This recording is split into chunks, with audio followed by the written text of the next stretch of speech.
Nous prenons nos Bibles et nous sommes dans le livre de Exode. Exode 34. Versets 6 à 7. Exode 34. 6 à 7. Et l'Éternel passa devant lui et s'écria: L'Éternel, l'Éternel, Dieu miséricordieux et compatissant, lent à la colère, riche en bonté et en fidélité, qui conserve son amour jusqu'à 1000 générations, qui pardonne l'iniquité, la rébellion et le péché, mais qui ne tient point le coupable pour innocent, et qui punit l'iniquité des pères sur les enfants, et sur les enfants des enfants, jusqu'à la 3e et à la 4e génération. Matthieu, chapitre 5.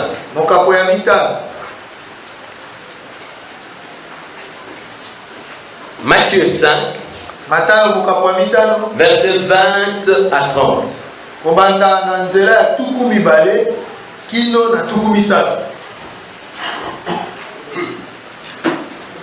Matthieu 5, verset 20 à 30. Car je vous le dis, si votre justice ne surpasse celle des scribes et des pharisiens, vous n'entrerez point dans le royaume des cieux. Vous avez entendu qu'il a été dit aux anciens: tu ne tueras point. Celui qui tuera mérite d'être puni par les juges. Mais moi je vous dis que quiconque se met en colère contre son frère mérite d'être puni par les juges. Que celui qui dira à son frère Raka mérite d'être puni par le Sanhédrin. Et que celui qui dira insensé mérite d'être puni par le feu de la géhenne. Si donc tu présentes ton offrande à l'autel, et que là tu te souviens que ton frère a quelque chose contre toi, laisse là ton offrande devant l'autel et va d'abord te réconcilier avec ton frère. Puis viens présenter ton offrande.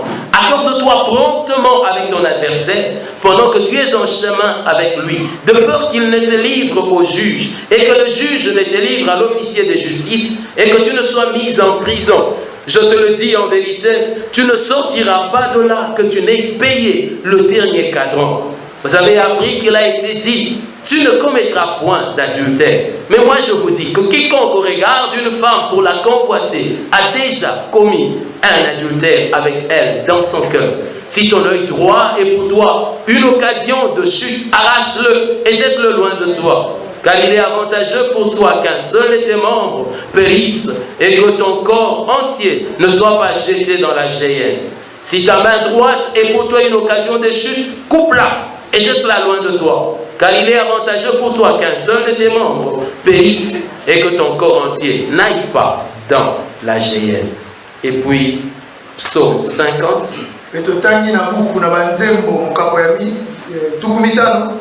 Psaume 50. Verset 16 à 22.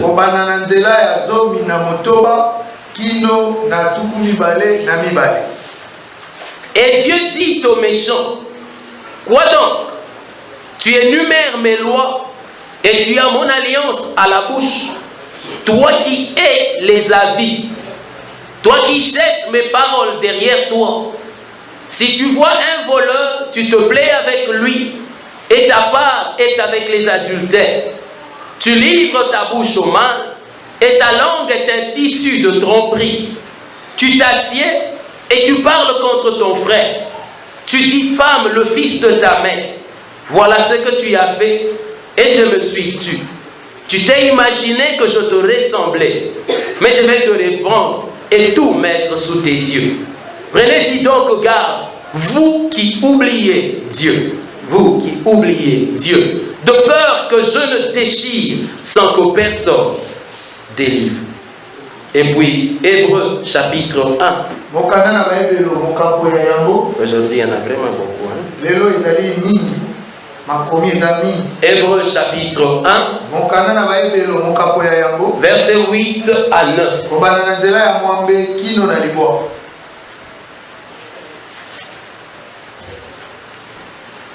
Hébreux 1, 8 à 9. Mais il a dit au Fils, ton trône, ô Dieu, est éternel. Le sceptre de ton règne est un sceptre d'équité. Tu as aimé la justice, tu as haï l'iniquité. C'est pourquoi, ô Dieu, ton Dieu t'a oint d'une huile de joie au-dessus de tes égaux. Et puis nous terminons par Job 33, 35. Job 35, verset 15. Mais parce que sa colère ne sévit point encore, ce n'est pas à dire qu'il ait peu souci du crime.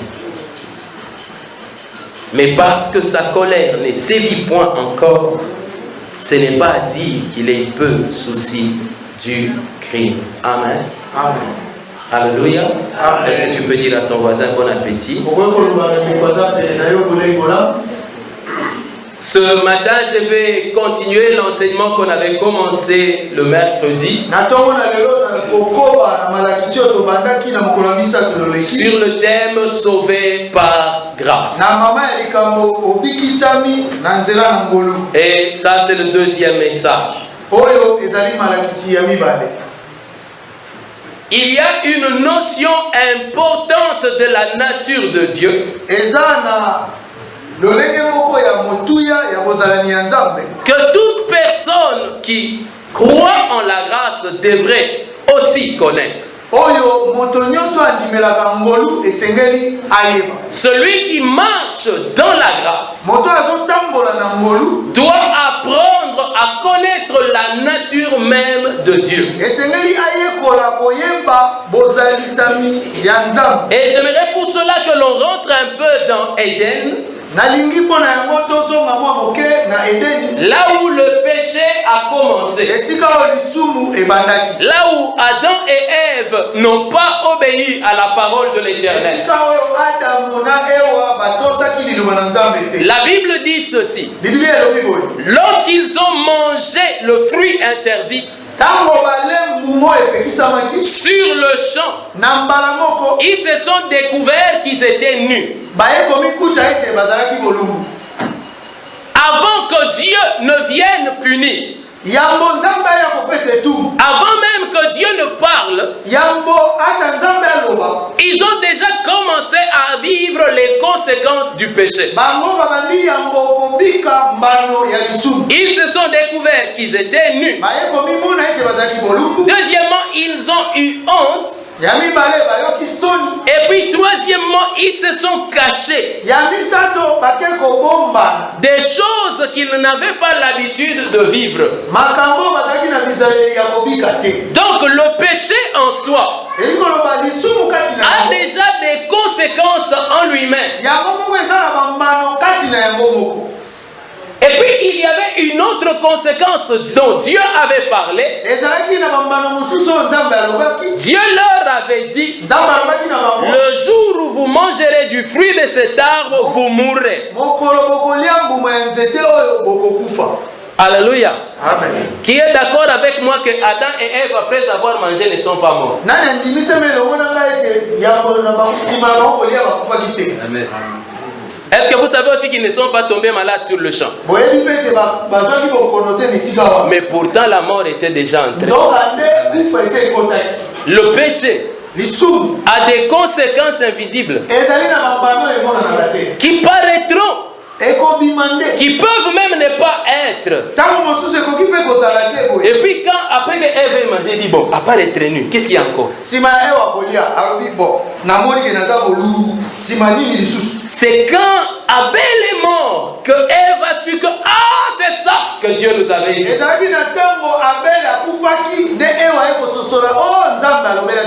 Alléluia. Amen. Vous savez, quand ils sont sortis du jardin, ils ont commencé à cultiver. Et après avoir cultivé, ils ont eu des récoltes.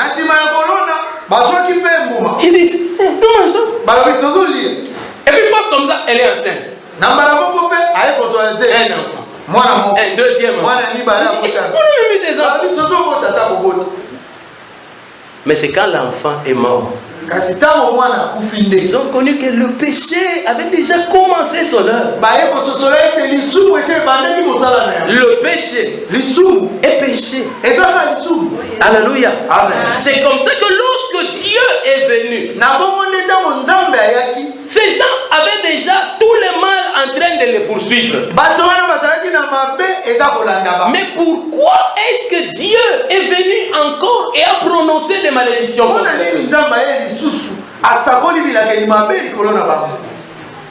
Ces gens étaient déjà punis en eux-mêmes. Mais Dieu vient, il dit à la femme, tu vas avoir tes enfants au milieu de beaucoup de douleurs. Il dit à l'homme, tu tireras ton pain de la terre avec beaucoup de douleurs. Seigneur, pourquoi ajouter des punitions alors qu'ils en ont déjà suffisamment? Lorsque Dieu l'a fait, la pensée de Dieu était de faire comprendre à l'homme que moi, je hais le péché. Le péché a des conséquences. Mais au-delà des conséquences, j'aimerais que tu comprennes que moi, Dieu, je hais le péché.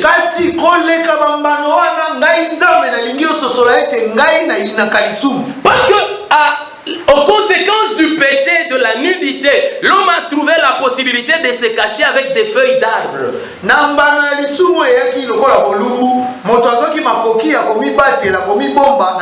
Chaque jour, l'homme est en train de travailler à essayer de diminuer la quantité des conséquences du péché.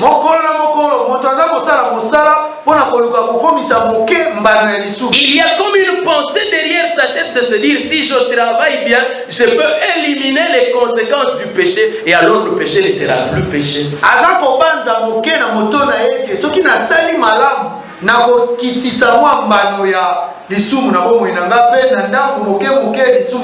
Les homosexuels,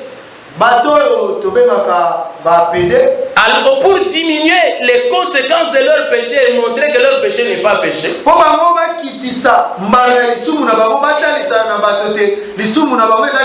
ils sont en train d'essayer de rendre cela légal. Et que dans les lois on écrive que être homosexuel c'est une chose normale. Et même qu'on leur donne le droit d'adopter des enfants. Et qu'en fait qu'on ne dise pas que non, vos unions sont sans progéniture.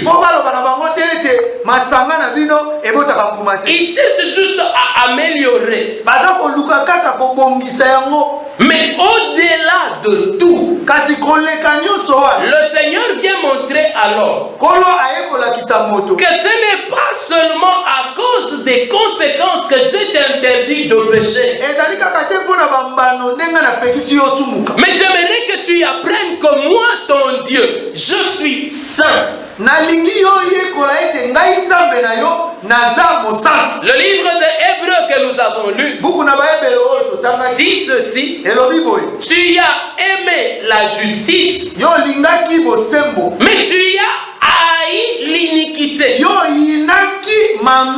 Dis à ton voisin que Dieu a aussi de la haine. Alléluia. Amen. Et ce que Dieu est, c'est le péché. Dans sa sainteté, Dieu veut que l'homme comprenne qu'il est le péché. Lorsqu'il se présente à Moïse, après que Moïse lui ait dit fais-moi voir ta gloire, il crie comme ça devant Moïse: l'Éternel, l'Éternel, Yahweh, Dieu miséricordieux et compatissant, lent à la colère et riche en bonté et en fidélité,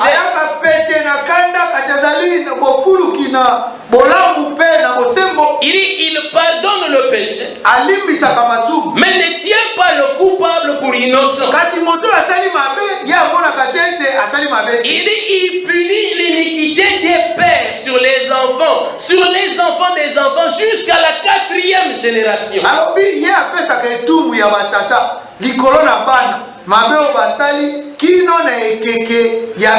Le Dieu miséricordieux. Mais lorsqu'il s'agit de punir le péché,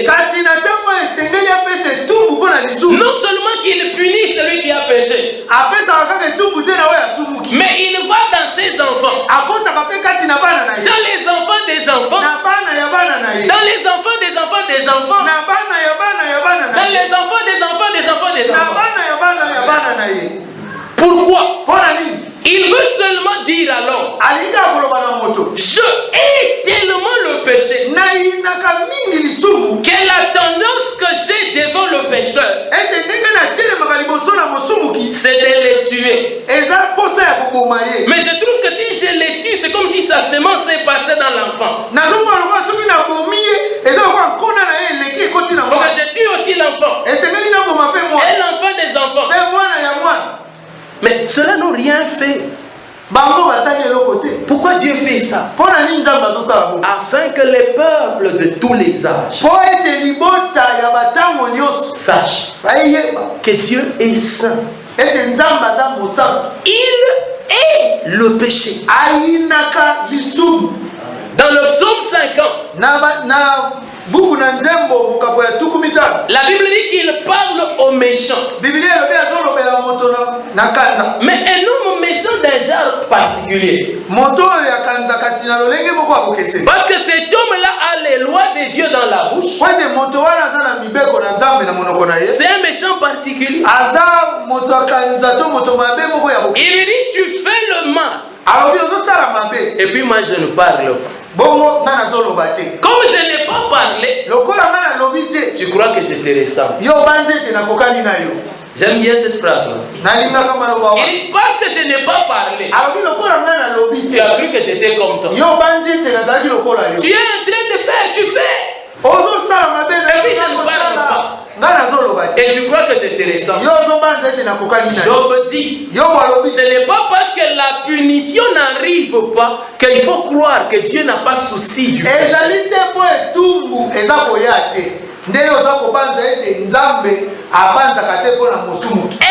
Éternellement, Dieu est le péché. Même sous la grâce, Dieu, il est le péché. Il ne veut pas voir ça à ses côtés. Vous savez, c'est terrible. Quand tu entres dans l'église, les hommes célèbrent la puissance de Dieu. Ils célèbrent l'omniscience de Dieu. Ils célèbrent l'omniscience. Et puis l'omniprésence de Dieu. Mais quand tu entres au ciel, les anges célèbrent la sainteté de Dieu. Et quand les hommes entrent au ciel, ils arrêtent de louer la puissance de Dieu. Ils célèbrent la sainteté de Dieu. Parce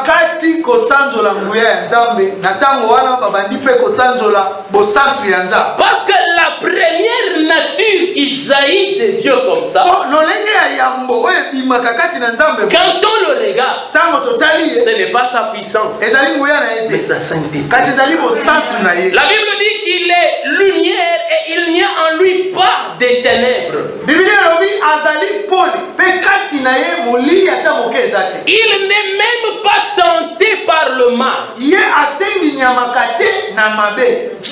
est saint. Même les anges, les saints anges, qui sont déjà saints, quand ils le regardent, ils ne voient rien d'autre en lui à célébrer si ce n'est sa sainteté. Pour dire que Dieu est tellement loin du péché que même les saints le voient toujours aussi loin. La Bible dit que même ces anges paraissent souillés à ses yeux. Et pourtant un ange, lorsqu'il apparaît devant un homme, à cause de la sainteté de cet ange-là, l'homme a tendance à adorer l'ange.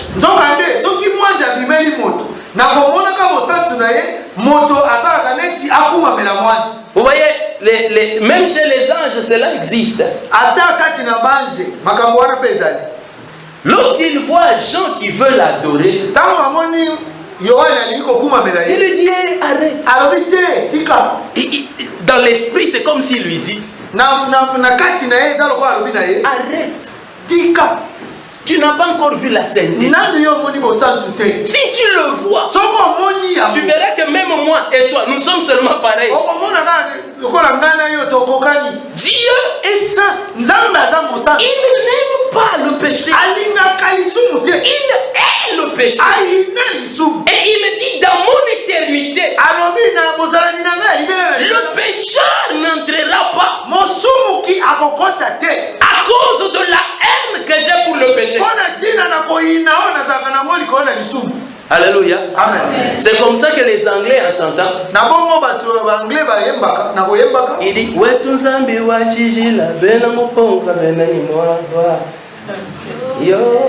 Alléluia. Dieu est saint. Il ne tolère pas l'entrée du péché.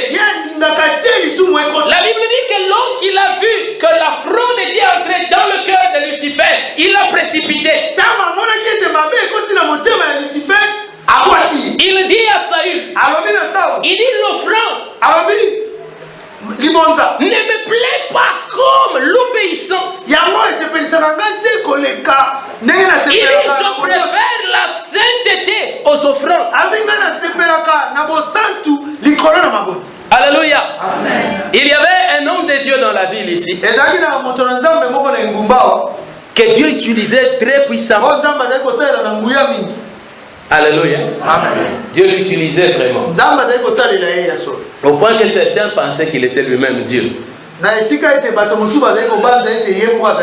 Même après qu'il soit mort aujourd'hui, il y en a qui pensent encore que cet homme est extraordinaire. Mais malgré que Dieu l'utilisait, cet homme péchait presque anormalement.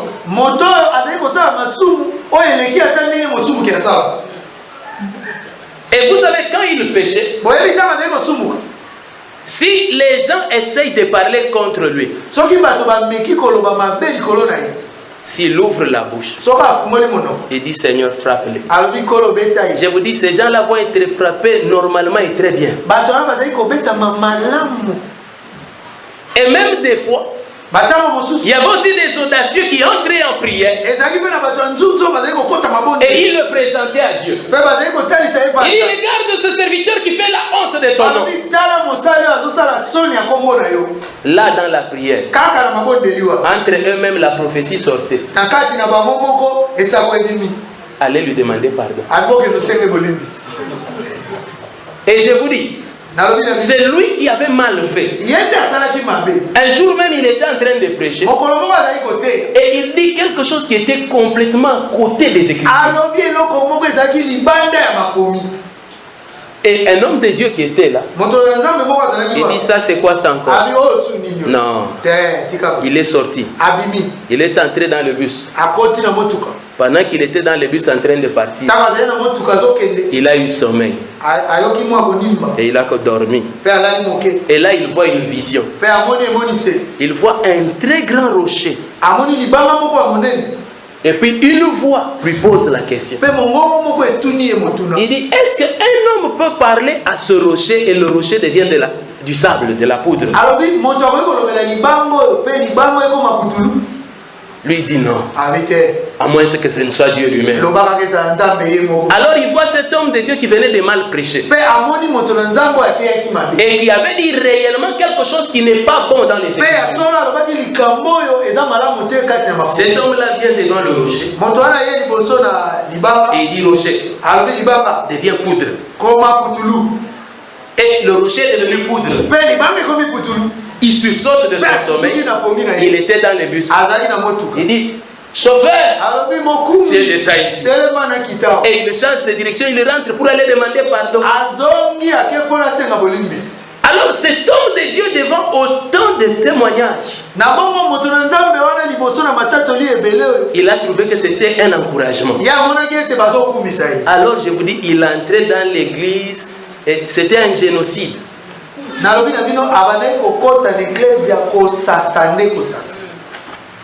Les miracles continuent. Il arrivait que deux fois quand il prêchait comme ça, les sorciers commençaient à vomir la sorcellerie involontairement. Et puis il est arrivé à la fin de sa vie. Il est tombé malade, au temps de coma. Là dans le coma, le Seigneur lui est apparu. Il lui dit, tu sais, tu m'as beaucoup servi. Et tu as fait beaucoup. Il y a beaucoup de gens qui sont entrés au ciel à cause de toi. Mais dans l'état où tu es là, tu n'entreras pas. Mais tu m'as tellement servi. Et il y a tellement de gens qui pleurent pour toi que je ne peux pas te laisser mourir. Alors je te renvoie. Rentre. Rappelle toutes les personnes contre qui tu as fait du mal. Demande-leur pardon. Quand tu auras fini ce travail, alors je te reprendrai. Vous vous rendez compte? Il a vécu voyant des signes de Dieu. Un peu comme Adam et Ève. Nous sommes sortis du jardin. Nous sommes venus. Bon, c'est vrai qu'on a trouvé un palliatif. Nous vivons. Et tout va bien. Mais ils ne savaient pas que dans le sang, la mort était entrée. Cet homme de Dieu continuait à opérer des miracles. Ce qu'il ne savait pas, il avait oublié la sainteté de Dieu. La Bible dit, n'oubliez pas Dieu. Dans tout ce que nous faisons en tant que croyants. Et la Bible dit, souviens-toi jeune homme que tu paraîtras devant Dieu. Et alors tu rendras compte de tes œuvres. Et sache que Dieu est le péché. Il n'est pas le péché à la dimension où toi tu connais le péché. Mais il dit ceci. Vous avez appris qu'il a été dit, tu ne commettras point d'adultère. Mais moi je vous dis, n'élève même pas l'œil pour convoiter. Or la convoitise est au niveau du cœur, c'est dans la pensée. Les hommes dans leur compréhension de la sainteté, ils ne voient le péché qu'au niveau de l'âme. Une jeune sœur est venue me voir un jour et elle me dit, après que j'avais prié pour elle, elle dit, mais moi je ne comprends pas. Et ce jour-là, j'étais seulement réveillé, mais toujours étendu dans mon lit. Et puis une pensée chaude est venue à mon esprit. Quand elle m'est arrivée, j'ai commencé à me masturber.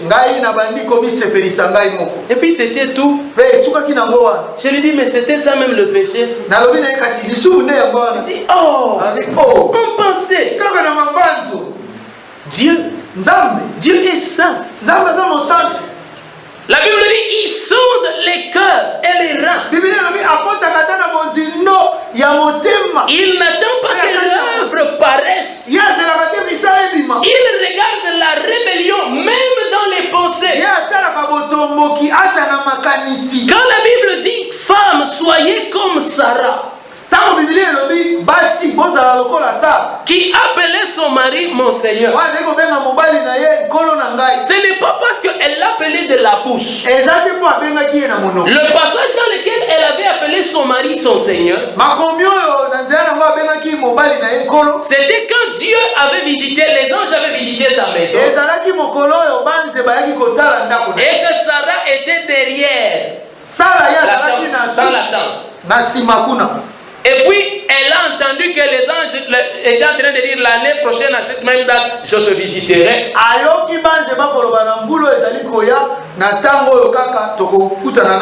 dans ses pensées, elle a parlé. Elle a dit, mais mon Seigneur même est vieux. Dans ses pensées, vous vous rendez compte de la soumission de cette femme? Elle était soumise même dans les pensées.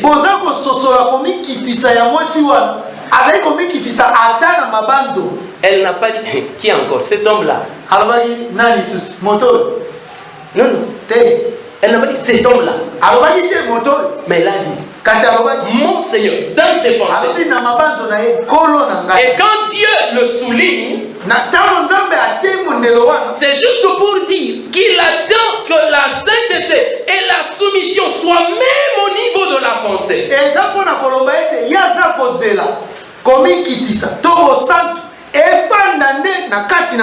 Comme j'avais l'habitude de dire, il y a des gens qui viennent dire, oh, bonjour pasteur. En s'inclinant même. Mais dans son cœur, il dit, Amen. Amen. Et pendant qu'ils font ça, pendant qu'ils posent comme ça, et puis il le sort, il vit, tout va bien. Non, le péché n'a pas que des conséquences visibles à l'instant. Les gens pensent que le péché c'est nécessairement un vite fait. Dieu est tellement le péché qu'il ne peut pas regarder le péché et dire le péché est saint. Et ce n'est pas parce que la punition n'a pas eu lieu au même moment qu'il faut croire que Dieu ne prend pas soin de ça.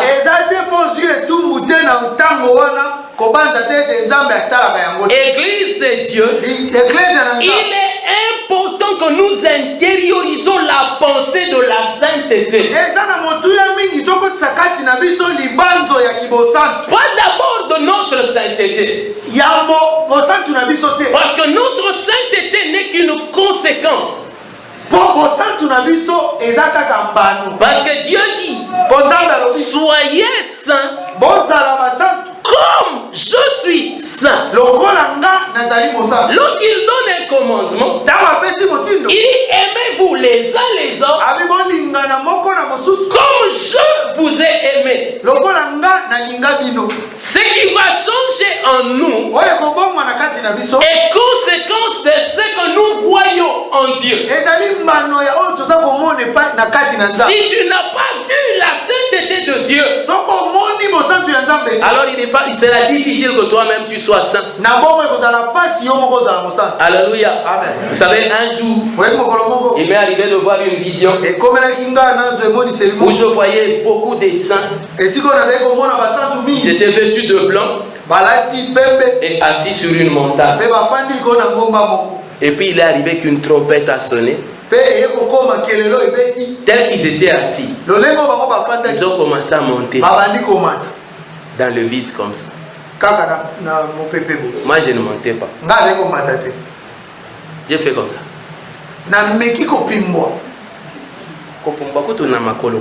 J'étais assis. C'est comme si je disais non, il faudrait que je m'aide en faisant comme si j'ai décollé et puis je vais décoller.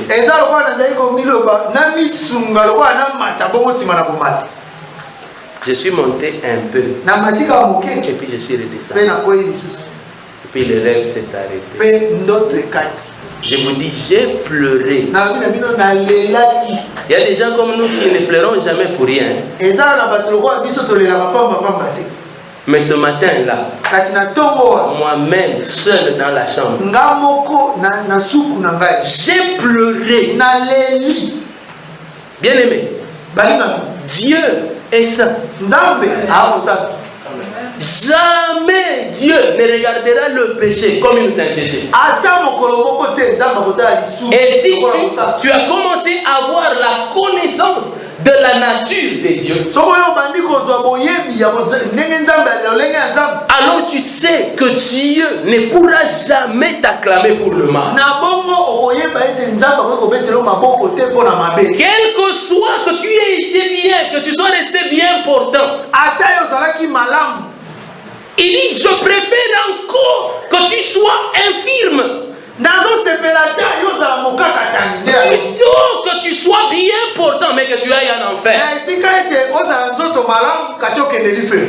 s'il y a du péché en toi, je préfère encore que tu te fasses mal plutôt que de le laisser dans ta vie.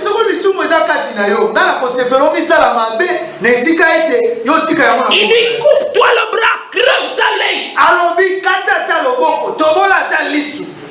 Il faut que tu comprennes que je hais tellement le péché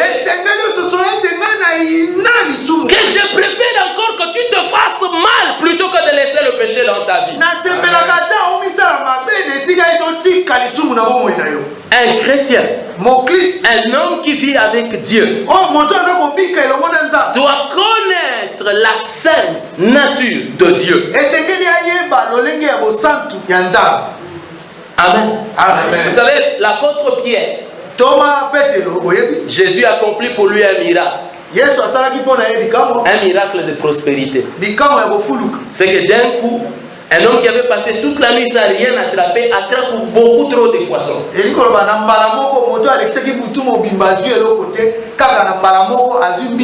C'était un miracle de prospérité. Mais lorsqu'il le constate, qu'est-ce qui se passe en lui? Il dit, Seigneur, retire-toi de moi. Je suis un homme pécheur. Lorsque Dieu opère un miracle, ce n'est pas sa puissance qui va t'étonner. C'est sa sainteté. Alléluia. Amen. Alléluia. Amen. Quand tu entres dans le culte, que tes yeux s'ouvrent et que tu vois. J'ai dit que j'ai prié, que Dieu t'ouvre les yeux, que tu vois ça. J'ai pris que tu connaisses combien le cœur de Dieu est le péché. À quel point il ne peut jamais s'associer au mal. Si tu comprends ça, c'est que tu commences à être qualifié pour connaître la grâce. Jésus dit ceci. Il dit, même l'insulte ici, dire seulement idiot, tu mérites d'être puni par les juges. Combien ici ne disent pas porc? Imbécile. Alléluia. Amen. Qui n'a jamais dit? Qui a déjà dit? Demande maintenant à ton voisin qui a déjà dit là. Est-ce que tu sais que rien qu'à cause de l'insulte, tu peux entrer en enfer? Parce que Dieu est tellement saint. Les gens savent que les adultères n'entreront pas au ciel. Mais je vous dis, Dieu est tellement saint que même ceux qui insultent n'entreront pas au ciel.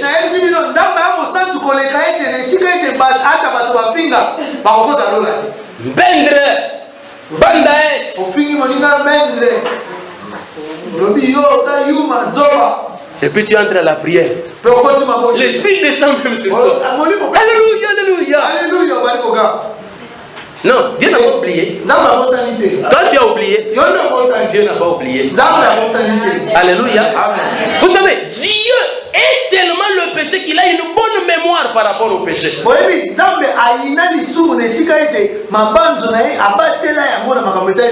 lorsque tu te répands, il oublie. Il ne peut oublier qu'après la repentance.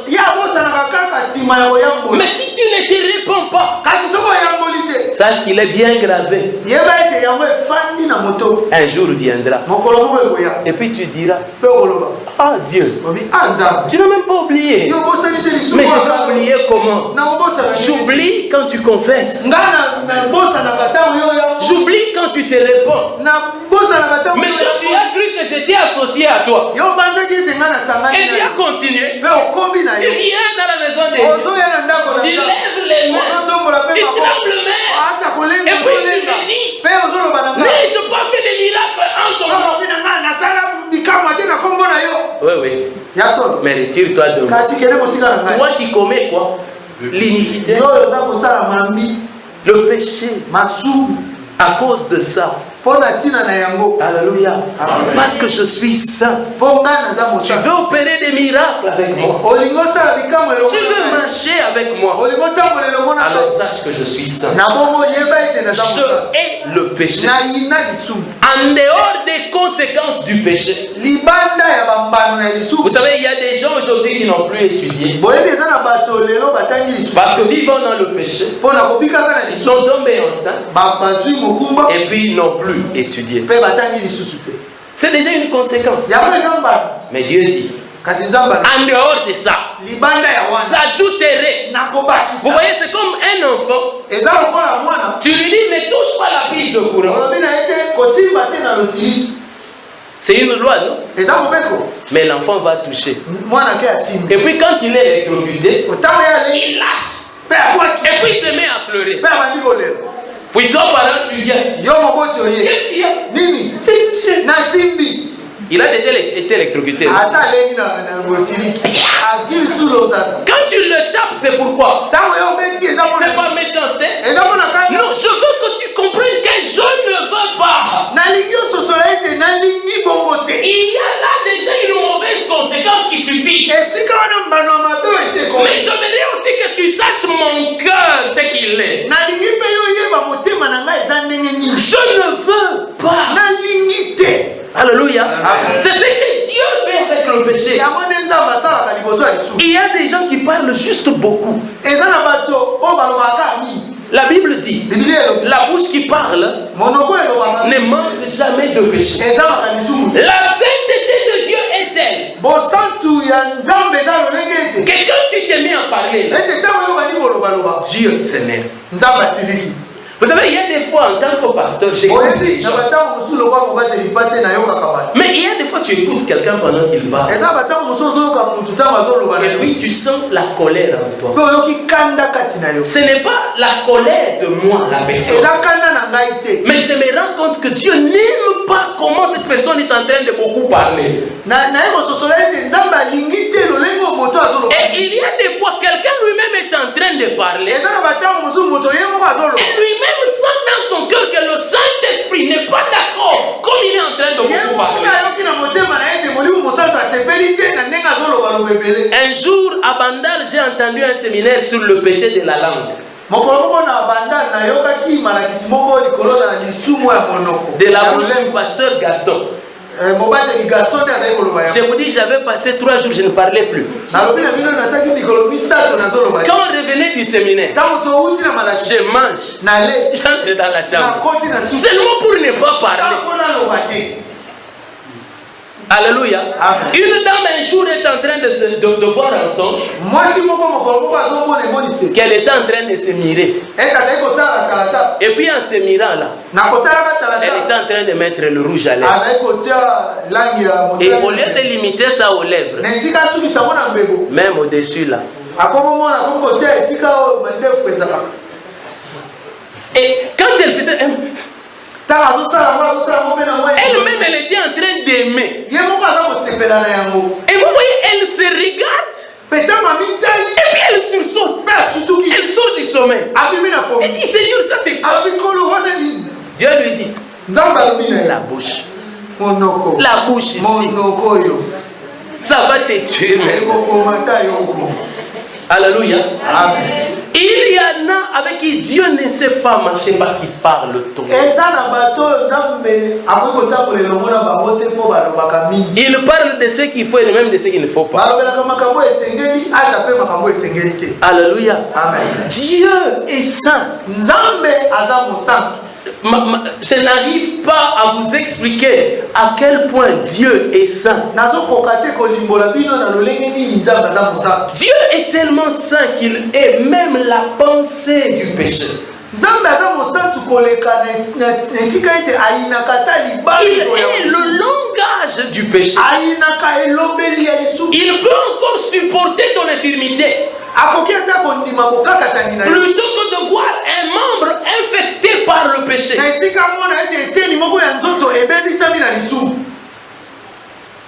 Amen. Amen.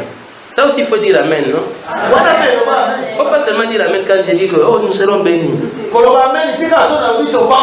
Non, la sainteté de Dieu, c'est quelque chose qui doit être réel pour nous.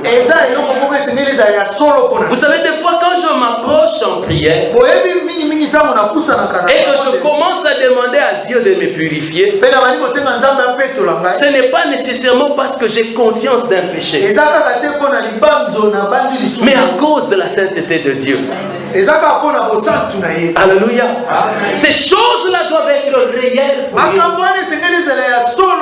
Il avait dit au souverain sacrificateur, il lui portera une tiare comme une couronne,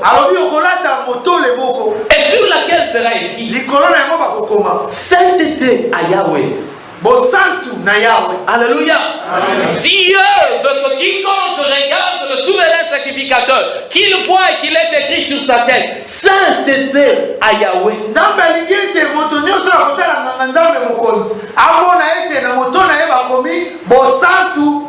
Non pas puissance à Yahweh, mais sainteté à Yahweh.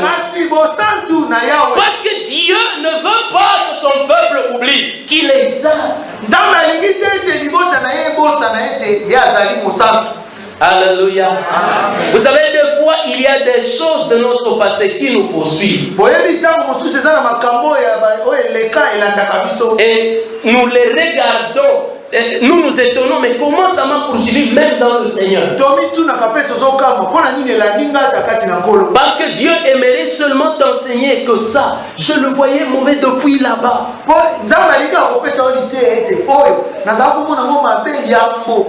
Il y a une sœur pour qui j'ai eu à prier.